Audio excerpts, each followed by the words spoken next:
Before we start, warning. Spoilers ahead. Today, I'm going to recap a 2019 Korean drama movie called Kim Ji-young, born 1982. This movie is adapted from a novel of the same name in which the story is inspired by the writer's life. It tells the tough life of living and growing up as a woman in a narrow-minded Asian society. So, what kind of trouble does she have to face? How does she cope with it? Let's find out together.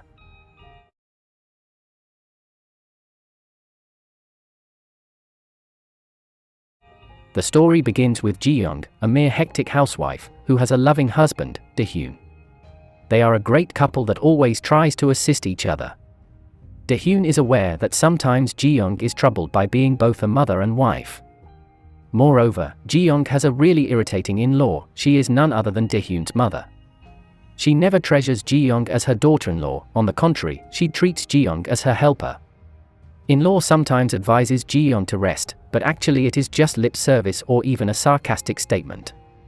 Can't stand it, Ji-young confronts in-law in the middle of the family meeting. But she talks in an unusual way as if she is possessed by her mother's personality. Dae-hyun swiftly brings Ji-young and their daughter to Ji-young's parents' house. There, Ji-young can sleep peacefully, yet, this place reminds her of the memories of her mother being harassed by her in-law also. On the other day, Dae-hyun suggests Ji-young to consult with a psychiatrist under the pretense of the baby blues phenomenon that surrounds them. He actually has gone there to initiate Ji-young's consultation since he feels like she needs help. Ji-young also realizes that she is pretty anxious after she has had her daughter, just like in the old days when she was still working. Back then, at her company, women never got promotions because they would need maternity leave or even resigned from the company to be housewives, and the company saw it as a burden. The persistent Ji-young kept trying to impress her chief since she admired her so much, other than she also wanted to get promoted. She had a dream to be just like Chief one day. Even after having a child, Chief was still the same productive career woman.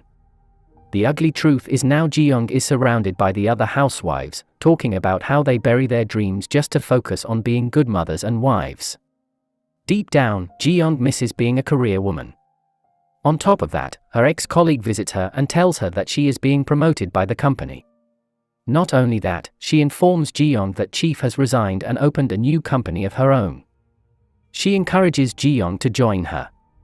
Ji-young is excited but feels uneasy at the same time. Meanwhile, Dae-hyun is worried about Ji-young and asks for some advice from his colleagues.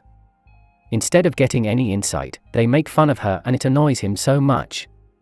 Furthermore, at home, Ji-young asks permission from Dae-hyun so she can start working again. Dae-hyun's restlessness turns into rage and makes things worse.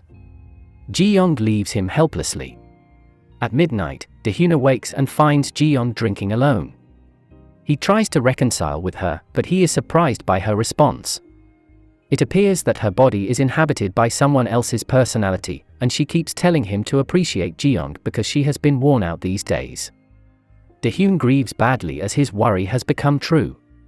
In the morning, Dae-hyun asks Ji-young to visit the psychiatrist, but he doesn't mention anything about last night and Ji-young agrees to go.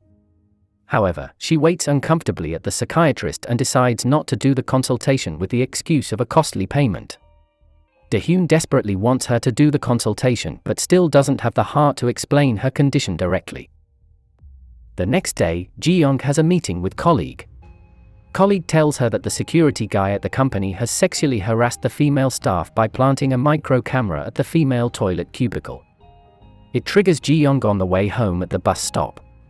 She remembers a sexual harassment that she has experienced too, yet her father blamed it all on Ji-young. He asks Ji-young to dress appropriately and pay more attention to her surroundings. On a different occasion, in-law meets up with Dae-hyun to clarify Ji-young's confrontation. Dae-hyun tries to explain that Ji-young is not in good health. Hearing this, in-law pities Dae-hyun and criticizes Ji-young so much. Dae-hyun begs in-law not to reprimand Ji-young, as he will find a solution to this problem. In-law tries to help Dae-hyun by sending Ji-young herbal medicine to show some affection. Upon seeing this, Ji-young is thrilled since she has never been treated like this before. On the following day, Ji-young comes to her parents' house to celebrate mother's birthday. In the meantime, she falls asleep and has a flashback of mother accompanying her studying.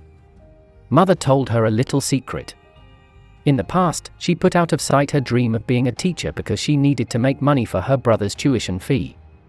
And at that time, she couldn't reach it either because she was married and became a mother. Ji-young feels that the cycle is looping in her life too. Later, Ji-young has a feast with her family and sister brings lots of takeaway food.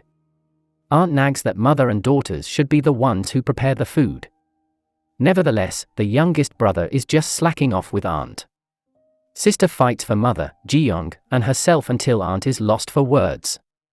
Upon seeing this, Ji-young is inspired by sister who always defends them stoutly. Soon after, Ji-young decides to fight for her dream, so she calls Chief and applies to be part of her team. Chief immediately accepts and gives her the offering. It makes Ji-young happy and reminisces about the day before her graduation day. Father talked down to her and made mother so furious. Then, she got a call from the company because she is qualified for her first job. She cherishes this moment just like before when she got her first job. Ji-young enthusiastically shares this moment with Dae-hyun. She describes all of the plans for how she will manage chores and work. Dae-hyun still worries about her, but he is also delighted by Ji-young's unusual excitement. Seeing how happy Ji-young is, Dae-hyun starts to remember how in-law urged Ji-young to have a child right after their marriage. Turns out, Dae-hyun was the one who convinced Ji-young that even after their firstborn, Ji-young still could go to work and did her daily routine just like before. However, right now, Ji-young is trapped in this circumstance. Day by day, Ji-young seeks a babysitter for her daughter, yet no one applies for the job. Subsequently, Dae-hyun offers himself to take care of their daughter by proposing a parental leave to his company. He risks his career since most of the male staff that files for the parental leave will be kicked out. At first, Ji-young is very happy because her husband lends her a hand. However, in-law freaks out when she gets the news. She humiliates Ji-young by saying that she is incapable and her impulsiveness can harm Dae-hyun's brilliant future. In-law even complains to mother and says that Ji-young is crazy and has a severe mental illness. Mother hastily goes to Ji-young's house. When she arrives, she explains that she will take care of Ji-young's daughter so Ji-young can freely go to work. Mother's explanation triggers another episode of her illness and makes Ji-young look like she is being possessed by her late grandmother. She asks mother not to sacrifice herself anymore because she has been through so much. Mother was willing to work day and night to become a tailor until she hurt herself for the family. She keeps saying that Ji-young has become this strong because she looks up to mother who never gives up, and always tries to be a good mother, wife, and sister, even after she has left her dream. Mother cries out loud in frustration realizing how bad her daughter has suffered. At home, she finally breaks and blames her daughter's condition on father by saying that he has never given any attention to Ji-young. The next day, Ji-young gives up on her dream to work and convinces herself that her in-law's words are reasonable. Dae-hyun supports her willingness by saying that Ji-young needs to take a break and just needs to take care of their daughter for her good. Ji-young misinterprets her husband's words and overflows her emotion. She feels like Dae-hyun and in-law are gaslighting her by saying that everything is for her sake, meanwhile they just want to lock her away. Finally, Dae-hyun exposes a video of Ji-young when she is inhabited by mother's personality. Ji-young is wide-eyed seeing how the illness has taken over her. After that incident, Ji-young tries to make peace with herself. She is ready to attend a consultation with the psychiatrist for her treatment. Day by day, because of the love and support from her family, and also her eagerness, she finally can move on with her life. She also goes to the chief's company to inform her that she can't go to work because she still needs time for recovery. In fact, she can speak up for herself in front of the strangers who judge and offend her.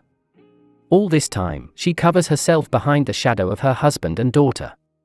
It's all because society teaches them that women are supposed to stay at home, do chores, and follow what their husbands and in-laws want.